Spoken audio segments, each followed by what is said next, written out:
You know what you can do with medium tofu? Throw it in the f***ing garbage because it's useless. When people think of tofu, I think they often picture squares or rectangles that go inside of like pad thai. And for me, that's just boring. So I'm gonna show you how you can use tofu in a way that adds more of the texture and the shape of something that you're missing, like a chicken.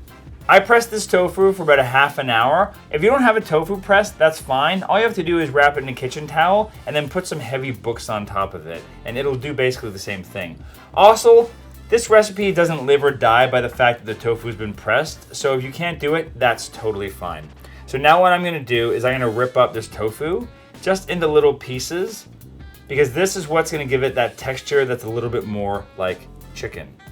And while I'm doing this, I'm gonna preheat my air fryer to 400 degrees Fahrenheit.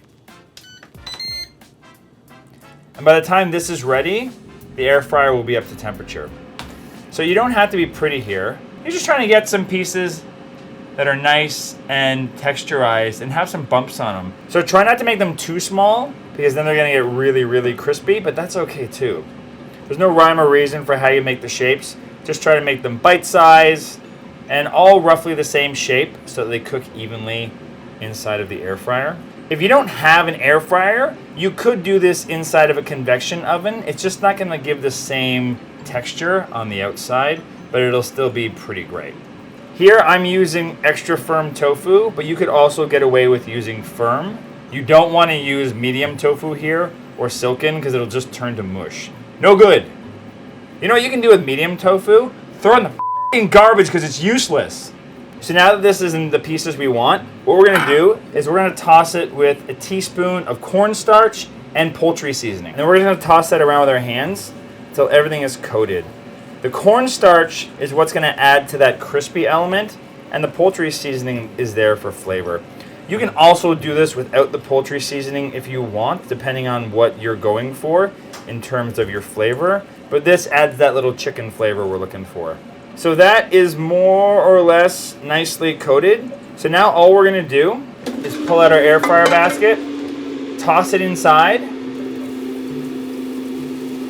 and then we're gonna let that cook for up to about 10 minutes maximum. We're gonna take this out and check it every 3 to 4 minutes to see if it's the right texture we want.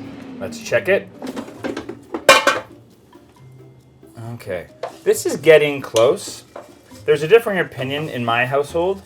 My wife would take this out about now, and she would be wrong. It needs a little bit longer. You want it to almost be too dried out, because what's gonna happen is you're gonna put this inside of something else, and the liquid from that will rehydrate it a bit. But the longer you leave it, the more of that kind of chicken-like texture you're gonna get. So we're gonna put this in for at least another 2 or 3 minutes. Yes! That's the texture! It feels overcooked. That's exactly what I'm looking for. You can see when I rip it apart, oh, the steam.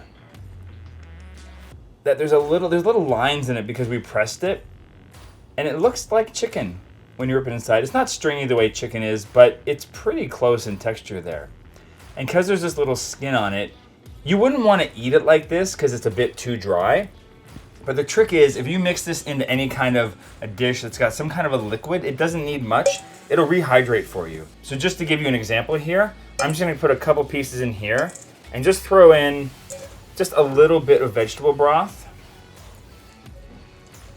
and just mix that around. So this is what you would do if you're adding it into like a stir fry or a pasta dish. Whatever the liquid is, it would just bring that moisture back in, but still keep that nice texture that you want. Yes. To be clear, what we're looking for here is texture. The flavor you're gonna add by the rest of your dish. But this is a very different way that you can do tofu that has a meatier texture than usual. Smash this in your face!